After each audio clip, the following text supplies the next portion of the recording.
আসসালামু আলাইকুম রহমতুল্লাহ। সম্মানিত প্রিয় ভিউয়ার্স, যারা দেশ কিংবা প্রবাস থেকে আমাদেরকে দেখছেন, সকলকে অনেক অনেক প্রীতি ও শুভেচ্ছা।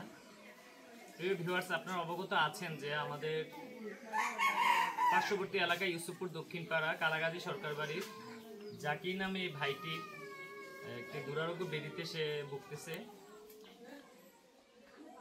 ব্যাধিটির নাম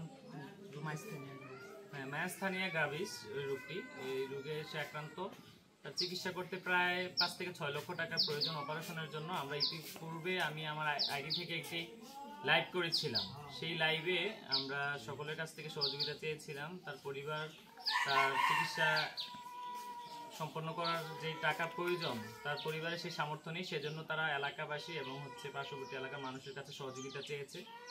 তো আমরা লাইভ করার পর আলহামদুলিল্লাহ আমাদের পেয়ারাকান্দি সমাজ কল্যাণ যুব সংঘ পরিষদের স্বেচ্ছাসেবী ভাইয়েরা, তারা সদস্য ভাইয়েরা কালেকশন করে তারা একটি সহায়তা নিয়ে এসেছে, আজকেই জাকিরের কাছে হস্তান্তর করবে। তো তাদেরকে অসংখ্য ধন্যবাদ জানাই আমাদের লাইভ দেখে বা তারা এটা জানতে পেরে তারা এসেছে। আলহামদুলিল্লাহ ইতিমধ্যে আমরা দেখেছি আমাদের গোপালনগর হাসান নামে একটি ভাইয়ের পায়ের অপারেশন হয়েছিল। ওখানেও কত টাকা আছে ভাই আপনারা? 60,000 টাকার অনুদান দিয়েছিল। তাদের নিজের এলাকাতেই, তারা পেয়ারাকান্দিতেই গণ্ডিবদ্ধ নয়, তারা যেখানেই মানুষের সহায়তার প্রয়োজন হয়, হেল্পের প্রয়োজন, সেখানেই এগিয়ে আসে। আলহামদুলিল্লাহ এরই ধারাবাহিকতা আজকেও আমাদের পেয়ারাকান্দি সমাজ কল্যাণ যুব সংঘ পরিষদের ভাইয়েরা আজকে তারা তার চিকিৎসা সহায়তার জন্য ভালো একটি অ্যামাউন্ট, প্রায় 80,000 টাকা আলহামদুলিল্লাহ নিয়ে এসেছে। আল্লাহ তাআলা তাদের এই অনুদানকে কবুল করুক। তারা যেন আগামীতে আরও বেশি এরকম কল্যাণমূলক কাজ করতে পারে, আমরা আল্লাহ রাব্বুল আলামিনের সেই প্রার্থনা করছি। এই যে অনুদানটা আমরা দেখতে পাচ্ছি, একটা ক্ষুদ্র একটা প্যাকেটের মধ্যে 80,000 টাকা আছে। এই 80,000 টাকা ম্যানেজ করা যে স্বেচ্ছাসেবীদের জন্য কত কষ্ট হয়েছে। নিজেরা তো নিজের পকেট থেকে ফার্স্ট টাইম দিয়েছে, পাশাপাশি অন্য স্বেচ্ছাসেবী ভাইদেরকে বলে তারা এই টাকাটা ম্যানেজ করা। আমি নিজে সামাজিক কাজ করে আমি নিজে জানি একটা অ্যামাউন্ট বা একটা কার্যক্রম বাস্তবায়ন করতে পিছনে কত মেহনত, কত ঘাম, কত নির্ঘুম রাত্র কাটাতে হয়। তো আমরা যতদূর জানি, আপনারা কি শুধু সদস্যদের মধ্য থেকে না বাহির থেকেও কালেক্ট হয়? আমাদের পেয়ারাকান্দির মধ্যে যারা বিদেশ আছে তারা এটা মানে আপনাদের সদস্য বা যারা প্রবাসে আছে শুভাকাঙ্ক্ষী, হ্যাঁ, তারা তাদের নিজস্ব যে পাড়া, ওই পাড়ার মধ্য থেকে কালেকশন করে আলহামদুলিল্লাহ দিয়েছে। আর ম্যাক্সিমাম আমি যতদূর জানি তারা ম্যাক্সিমাম সদস্যরা বাহিরে থাকে এবং তারা নিজেরাই অনেক বেশি একটা অ্যামাউন্ট দিয়ে থাকে। আর পাশাপাশি অন্যরা যদি সহযোগিতা করতে চায়, শরীর থাকতে চায়, তারা অনুদান নিয়ে থাকে। তো সেই প্রবাসী ভাইদের জন্য অনেক অনেক শুভেচ্ছা রইল যে আপনারা এরকম মহতি কাজগুলো করতেছেন। ইতিমধ্যে আমাদের দৃষ্টিতে এসেছে অনেক কাজই আপনারা করছেন। আপনারা আগামীতে যেন আরো বেশি বেশি কাজ করতে পারেন, আল্লাহর নিকট প্রার্থনা করছি। এরই সাথে সাথে আমাদের প্রিয় ভাই যে জাকির, আল্লাহ তাআলা তাকে এত বড় একটি রূপ দিয়েছেন, রূপ দিয়ে আল্লাহ তাআলা তার মুমিন বান্দাকে পরীক্ষা করেন। আশা করছি সেই পরীক্ষায় আল্লাহ তাআলা তাকে উত্তীর্ণ করে তাকে আবারও পূর্ণ সুস্থতা দান করবেন। তার জন্য আমরা অনেক অনেক দোয়া করি, আর যারা দেখছেন তারাও দোয়া করবেন ইনশাআল্লাহ। এই পর্যায়ে আমাদের পেয়ারাকান্দি সমাজ কল্যাণ যুব সংঘ পরিষদের সদস্য ভাইদেরকে এটা সহায়তা তুলে দেওয়ার জন্য অনুরোধ করছি। 80,000 টাকা আছে। তোমার পেয়ারাকান্দির যেই ভাইয়েরা তোমার জন্য সহায়তা নিয়ে এসেছে, তোমার অনুভূতি কি? তুমি তাদের জন্য আল্লাহর কাছে দোয়া করার পাশাপাশি তুমি মানুষের কাছে দোয়া চেতে পারো।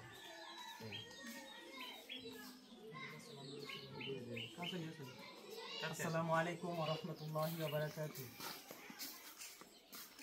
আপনারা জানেন যে আমার একটা রোগ হয়েছে, তাই জন্য আপনার কাছে আমি একটু সাহায্য চাচ্ছি। আপনারা আমাকে অনেক সাহায্য করছেন, তার প্রতি আমি অনেক কৃতজ্ঞ। আপনার কাছে আমার একটাই অনুরোধ, আপনারা আমার জন্য অনেক দোয়া করবেন যেন আল্লাহ পাক আমাকে এই পরীক্ষা থেকে সফলতা করে। হ্যাঁ, ধন্যবাদ। আর আমাদের পেয়ারাকান্দি সমাজ কল্যাণ যুব সংঘ পরিষদের পক্ষ থেকে রাসেল ভাইকে কিছু বলার জন্য আহ্বান করছি। আসসালামু আলাইকুম ওয়া রাহমাতুল্লাহ। আজকে থেকে প্রায় 15 দিন আগে ওর বোন আমার দোকানে গেছিল। দোকানে সশরীরে গিয়ে ওর রোগটার ব্যাপারে সব কিছু বিস্তারিত বলছিল। তো তখন আমি শুনছিলাম, তখন কিছু বলার সুযোগ হয়নি। তো বলার পরে আমি আমার সদস্য সহ শুভাকাঙ্ক্ষী যারা আছে তাদের সাথে জিনিসটা আলোচনা করলাম। তারপর আপনার লাইভটা দেখলাম। তো দেখার পরে সবাই রেসপন্স করছে এবং ভালো পরিমাণে সহায়তা করছে। আর দ্বিতীয় কথা হচ্ছে যে আপনাদের ওর যে রূপটা বললো ওর বোন, যে 10 লক্ষ মানুষের মধ্যে একজনের হয়, তো ও এই একটা রূপ বহন করে আমাদের 10 লক্ষ মানুষকে বাঁচাই দিয়েছে। তো এই আমাদের 10 লক্ষ মানুষের দায়িত্ব হইলো যে ওরে সহায়তা করে আল্লাহর রহমতের জন্য ও সুস্থতা, আল্লাহর পক্ষ থেকে যেন সুস্থতা লাভ করে, তো আমরা সাহায্য করা। তো ওর তারই ধারাবাহিকতায়, তারই প্রেক্ষিতে আমরা আমাদের সংগঠন থেকে ছোট্ট একটা অ্যামাউন্ট, আসলে ওর যে রূপ হয়েছে ওর তুলনায় এগুলো কিছুই না, তারপরও আমরা আমাদের এলাকা থেকে যতটুকু কালেকশন করতে পারছি আলহামদুলিল্লাহ সবাই ওর কাছে পৌঁছে দিছি। আল্লাহ আমাদের এই টাকা সহ আরও যত টাকা উঠবে এবং যারা দিবেন তাদের সকল টাকা নিয়ে যেন ওর অপারেশনটা সাকসেসফুলি করে আসতে পারে এবং আল্লাহ যেন তাদের পরিপূর্ণ সুস্থতা দান করে। সবাই দোয়া করবেন এবং ও যেন আবারও অপারেশন শেষে আমাদের মধ্যে ফিরে আসতে পারে, সবাই তার জন্য দোয়া করবেন। আর বিশেষ করে আমাদের প্রবাসী ভাইদের জন্য সবাই বেশি বেশি দোয়া করবেন যেন তারা এইরকম মহৎ কাজে শরিক হতে পারে, তাদের কামে রুজিতে বরকত দান করে। এই আর কি। আসসালামু আলাইকুম। যারা এই ভিডিওটি দেখেছেন এবং পরবর্তীতে দেখবেন সকলকে আন্তরিক মোবারকবাদ জানিয়ে আমরা বিদায় নিতে চাই। বিদায় বেলায় আবারও আপনাদের কাছে অনুরোধ করি, তার এই চিকিৎসার জন্য প্রায় 5 থেকে 6 লক্ষ টাকার প্রয়োজন। ইতিমধ্যে আলহামদুলিল্লাহ আমরা জানতে পেরেছি প্রায় যতটুকু আপনারা সাড়া দিয়েছেন আলহামদুলিল্লাহ, আশা করছি আগামীতে আপনারা সাড়া দিবেন। আরও অনেক টাকার 50%-এর চেয়েও বেশি টাকার আরও ম্যানেজের বাকি, আপনারা আশা করছি এগিয়ে আসবেন।